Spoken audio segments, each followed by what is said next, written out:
नमस्कार, मैं मिस्टर गुप्ता आपका अपने यूट्यूब चैनल मैथ पुस्तक पर स्वागत करता हूं। जैसा कि आपको मालूम है, विवेकानंद इंटर कॉलेज की तरफ से आपके लिए ऑनलाइन क्लासेस चलाई जाती हैं। ठीक है, आज मैं आप लोगों को क्लास 11 का मैथ के लिए मैथ में सीरीज जो है स्टार्ट किया था आपको, उसी के आगे मैं आपको सेकेंड पार्ट में सीरीज और अनुक्रम टॉपिक बताई गई है। तो सीरीज में आज मैं क्या बताने वाला हूँ आपको, समांतर श्रेणी। ठीक है, या बोलते हैं अनुक्रम, इसको हम क्या बोल सकते हैं, समांतर श्रेणी।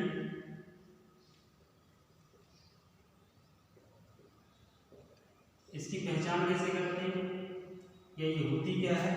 तो सबसे सिंपल सी इसमें डेफिनेशन लिख सकते हैं हम कि ऐसा अनुक्रम जिसका कोई पद और उसके पूर्व पद का अंतर क्या हो, हमेशा समान रहे। जैसे अगर हमारे कोई भी पद दिए हैं, जैसे मान लिया हो 4, 6, 8, 10, 12, 14 और कितने सारे पद दिए हैं।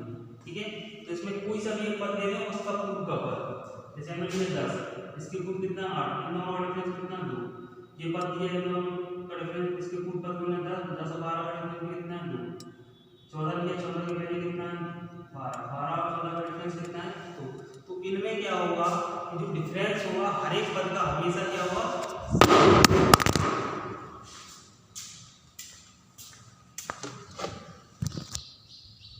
ठीक है। तो इस डिफरेंस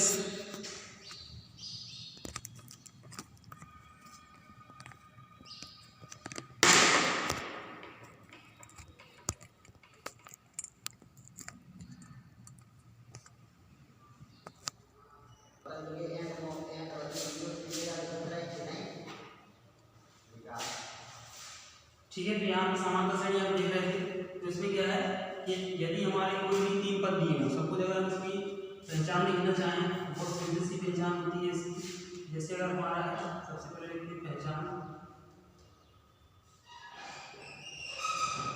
पहचान में अगर हमारे पास कोई 3 पद है, ए, बी और सी।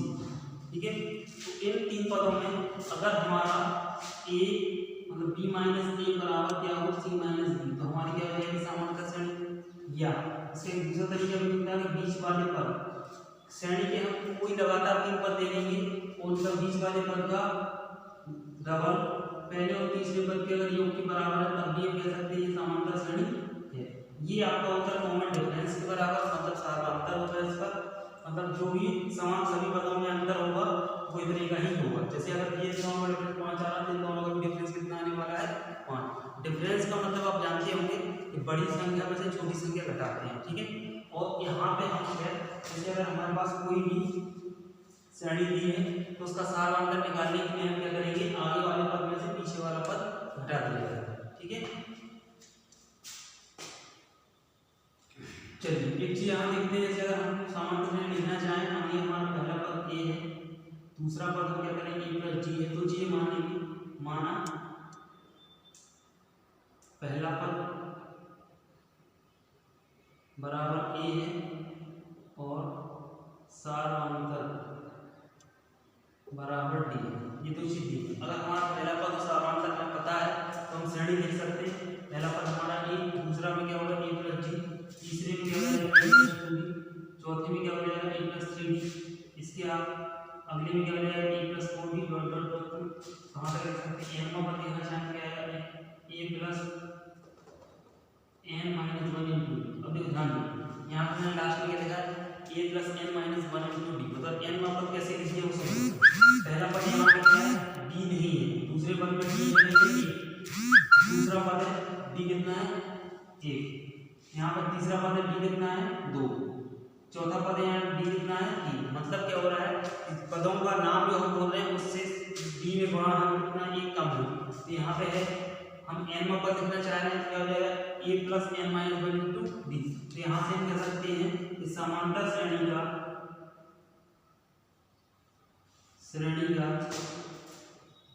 n में पद क्या होगा आपका,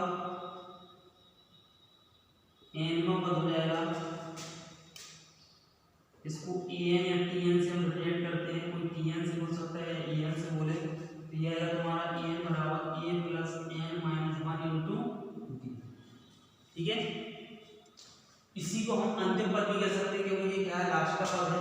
तो यहाँ पर हो जाएगा समांतर श्रेणी का अंतिम पद।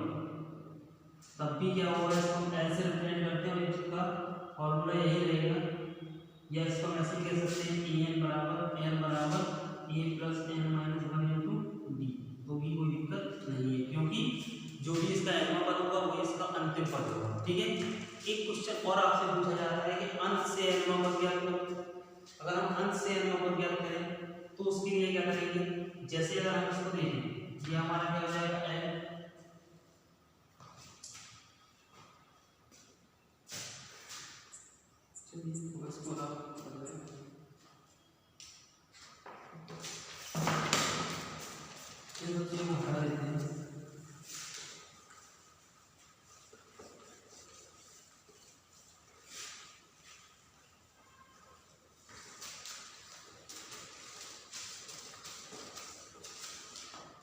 अगर हम यहाँ पे कहते हैं a plus n minus a plus g a plus 2d a plus 3d dot dot dot a plus n minus 1 into d लिखा। ठीक है, अब उल्टा चलेगा, उसका ध्यान दें। ये क्या हो जाएगा लास्ट का, इसके पहले वाला पद क्या हो जाएगा तुम्हारा n माइनस d, इसके अलावा वाला क्या हो जाएगा n माइनस 2d। मतलब यहाँ पे वही चल रहा है सिस्टम। तो अगर यहाँ पे लास्ट पहले वाले पद पे जाएं, क्या हो जाएगा n माइनस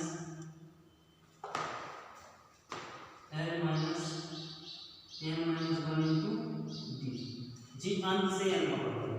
ठीक है, ध्यान रख सकते हैं, अगर अंत से nवां पद ज्ञात करना है, अंश से nवां पद कितना हो जाएगा आपका n माइनस 1 इंटू, ये आपका 3 फॉर्मूले आपके हो गए। मतलब आपको अगर श्रेणी दी है तो आप पहचान कर सकते हैं। सबसे पहला काम होता है, जब भी आप क्वेश्चन देखेंगे या एग्जाम में जब जाएंगे आप, वहाँ पर क्या होगा, आपको सीरीज दी जाएगी लेकिन ये नहीं बताया जाएगा कि आपकी श्रेणी कौन सी है, समांतर है, बहुत्तर है या कोई अन्य है। ठीक है, तो हमें पहचान पता होना चाहिए हर एक श्रेणी के बारे में। तो अभी सबसे पहले पढ़ क्या है, समांतर श्रेणी। तो समांतर श्रेणी की पहचान हमने पढ़ लिया कि अगर हम श्रेणी के कोई लगातार 3 पद ले लें, उनका बीच वाला पद का दोगुना कर दें और पहले और तीसरे पद को जोड़ दें, तो हमारा अगर वो बराबर आता है तो इसका मतलब वो हमारा श्रेणी कैसा हो जाएगा, समांतर श्रेणी। और इसी तरीके से अगर नहीं हमें ये करना है तो क्या कर सकते हैं, हम लगातार 3 पदों का डिफरेंस भी देख सकते हैं। अगर हमारा पहला दूसरा दूसरा तीसरा तीसरा चौथा इस तरीके से लगातार 3 डिफरेंस है हमारे या 4 डिफरेंस है हमारे, तो हमारा क्या रहेगा, समांतर श्रेणी होगी। क्योंकि आगे के भी सारे डिफरेंस होंगे उसी के बराबर होंगे। तो चीज हमें पता चल गया समांतर श्रेणी की पहचान क्या है। हाँ, एक चीज और होता है, इसमें सारवांता निकालना पड़ता है।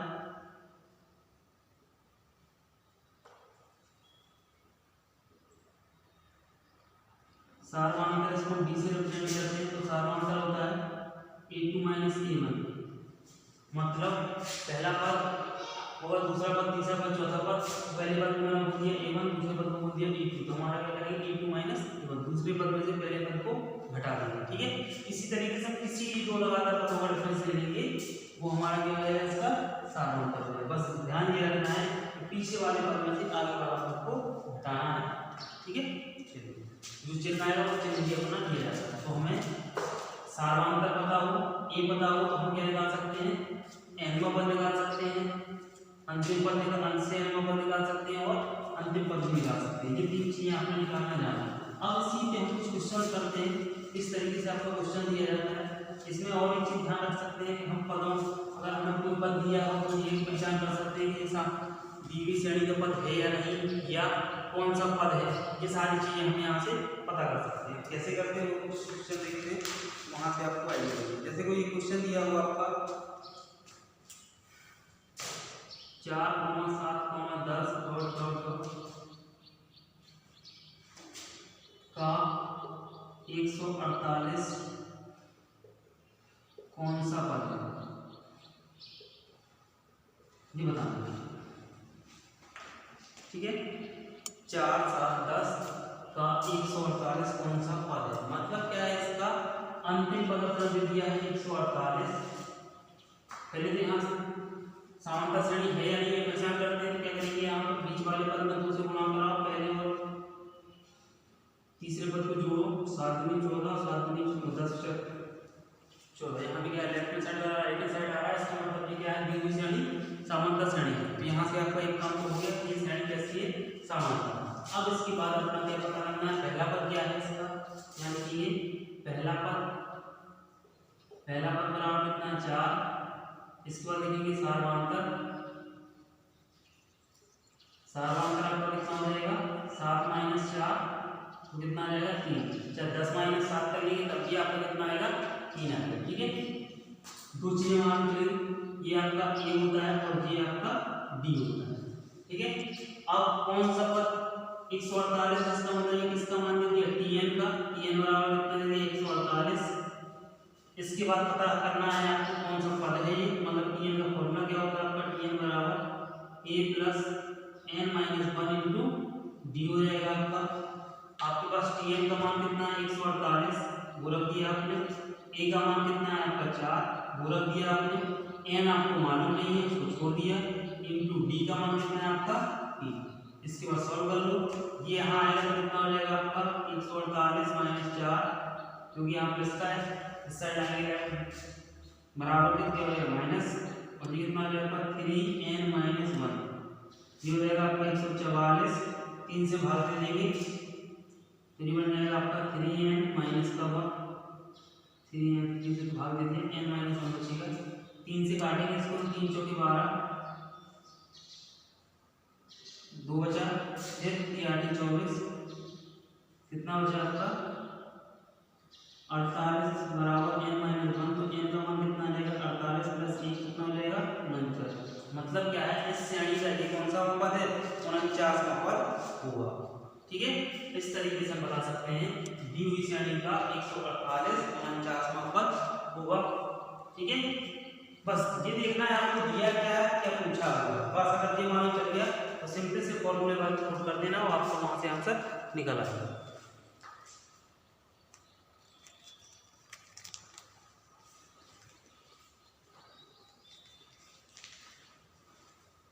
और एक क्वेश्चन देखते हैं,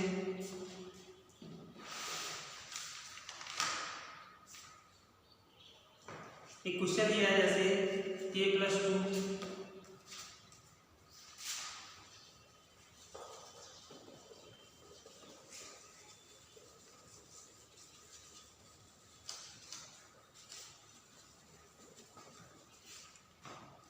क्वेश्चन दिया है आपका k + 2 4k - 6 3k - 2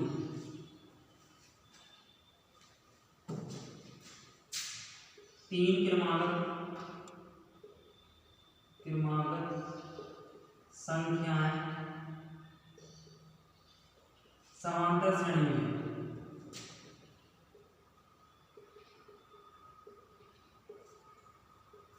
संख्याएं कहती हैं।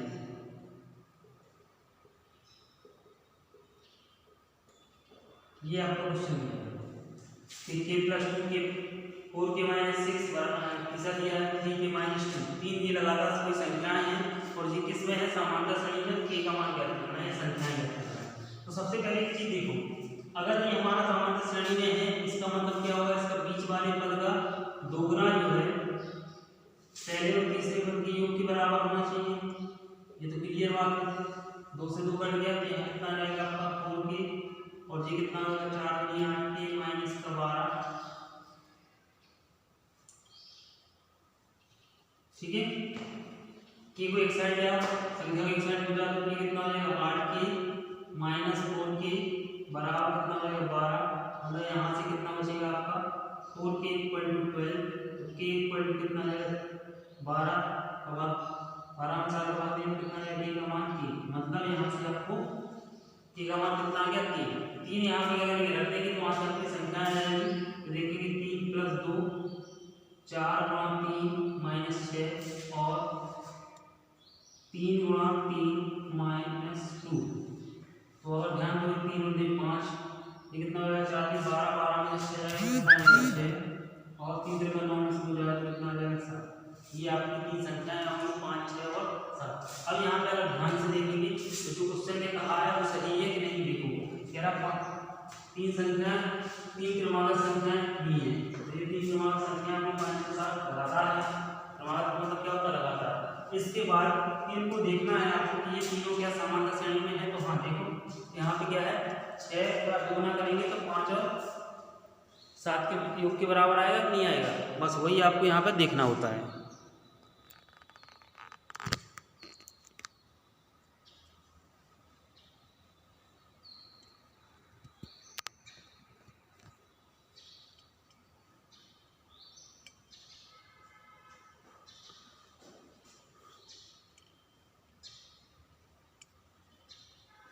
ठीक है, तो आप और इसी के आधार क्वेश्चन है आपके इसके, ठीक है, जो भी आपके बुक में एक्सरसाइज दिया हो उस एक्सरसाइज के आप क्वेश्चन करें, और जो क्वेश्चन आपको ना आए वो आप मुझसे पूछ लें। और मैं इसको थोड़ा सा एग्जाम्पल आपको कराऊंगा अभी आगे, थोड़ा सा स्टैंड नंबर कर, तो इसके बाद में आपको एक दूसरा वीडियो बनाऊंगा, उसमें कुछ उसके और क्वेश्चन कराऊंगा, और इसके साथ में आपका जो समांतर श्रेणी के n पदों का योग होता है वो भी मैं आगे वाली वीडियो में आपको करवा दूंगा। ठीक है, आपके अगर कुछ क्वेश्चन है या जो दिक्कत आती है आपको, वो आप मेरे व्हाट्सएप नंबर में भेज दें, मैं आपको सेंड कर दूंगा सॉल्व करके। ठीक है, और आप इस चीज़ का ध्यान रखें कि जो भी वीडियो आपके पास जा रहे हैं उनको आप पूरा देखा करें। कोई भी बच्चा पूरा वीडियो नहीं देख रहा है, ये हम लोगों को देखने से मालूम चल जाएगा।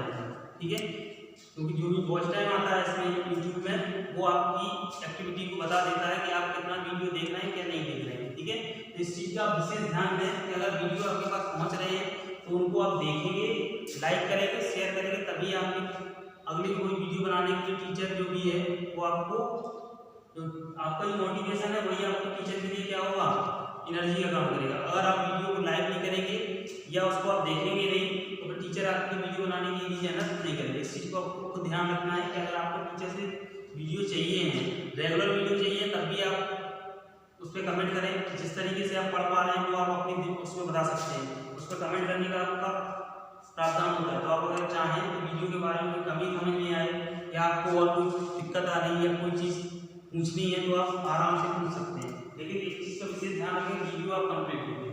ठीक है, और जो भी चैनल है उसको आप सब्सक्राइब कर लें तो आपके पास नोटिफिकेशन पहुंच जाएगा। चैनल को सब्सक्राइब भी करें और साथ में उसके बेल आइकन भी क्लिक करें, तब जाके आपके पास नोटिफिकेशन आ जाएगी हर एक वीडियो। ठीक है, धन्यवाद।